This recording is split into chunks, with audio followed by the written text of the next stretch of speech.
सेवा का असली उद्देश्य मन की शांति। एक छोटा सा गांव था जहां एक गरीब आदमी रहता था। उसका नाम मोहन था। मोहन हर दिन सुबह उठकर नजदीक के मंदिर जाता और वहां साफ सफाई करता। वह पूरे मन से ठाकुर जी की सेवा करता और फिर अपनी पटरी पर छोटे छोटे सामान बेचने चला जाता। हर दिन वह ठाकुर जी से यही प्रार्थना करता, हे प्रभु, मुझे आशीर्वाद दें जिससे मेरे पास ढेर सारा धन दौलत हो। मोहन की प्रार्थना। मोहन का मानना था कि मंदिर में सेवा करने से भगवान उसकी सारी इच्छाएं पूरी करेंगे। उसे भरोसा था कि एक दिन उसका जीवन बदल जाएगा। लेकिन समय बीतता गया और उसकी स्थिति में ज्यादा सुधार नहीं आया। बाल रूप ठाकुर जी का प्रकट होना। एक दिन ठाकुर जी ने मोहन की सेवा से खुश होकर बाल रूप में प्रकट होकर उससे पूछा, मोहन, क्या तुम मंदिर में सिर्फ इसलिए सेवा करते हो ताकि तुम्हें धन दौलत मिल जाए? मोहन ने पूरी ईमानदारी से कहा, हाँ प्रभु, मेरा उद्देश्य यही है। मैं यहाँ आपकी सेवा इसलिए करता हूँ ताकि मेरे जीवन में सुख और समृद्धि आए। मैं रोज पटरी पर सामान बेचता हूँ, लेकिन कभी कभी सोचता हूँ कि मेरे अच्छे दिन कब आएंगे। ठाकुर जी मुस्कुराए और बोले, मोहन, जब तुम्हारे जीवन में अवसर आएगा तो ऊपर वाला तुम्हें आवाज नहीं लगाएगा। वह बस तुम्हारे सामने नए रास्ते खोलता जाएगा। लेकिन ध्यान रखना, उस समय सेवा को मत भूलना। समय ने ली करवट। समय बदला। मोहन का व्यापार बढ़ने लगा। धीरे धीरे वह इतना व्यस्त हो गया कि मंदिर जाना ही छूट गया। उसकी जिंदगी में धन दौलत की कोई कमी नहीं रही।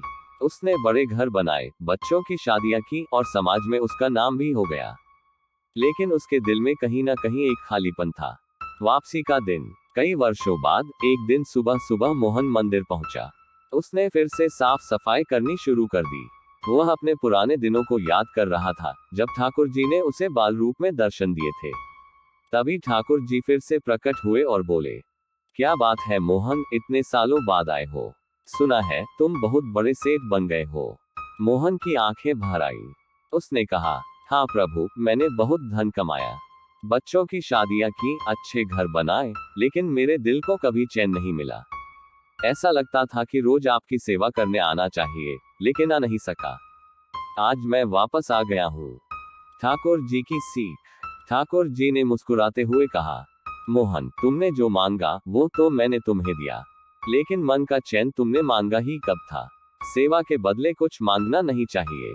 सेवा का असली उद्देश्य मन की शांति है, न कि किसी चीज की प्राप्ति।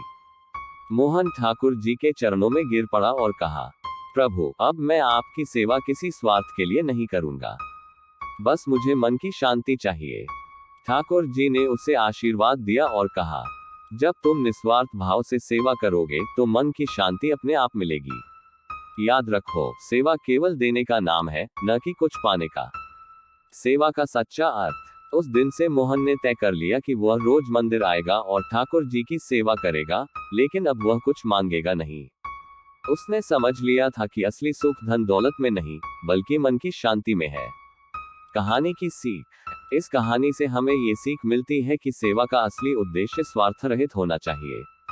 जब हम बिना किसी अपेक्षा के सेवा करते हैं तो भगवान हमें वह देते हैं जो हमारे लिए सबसे अनमोल होता है, मन की शांति।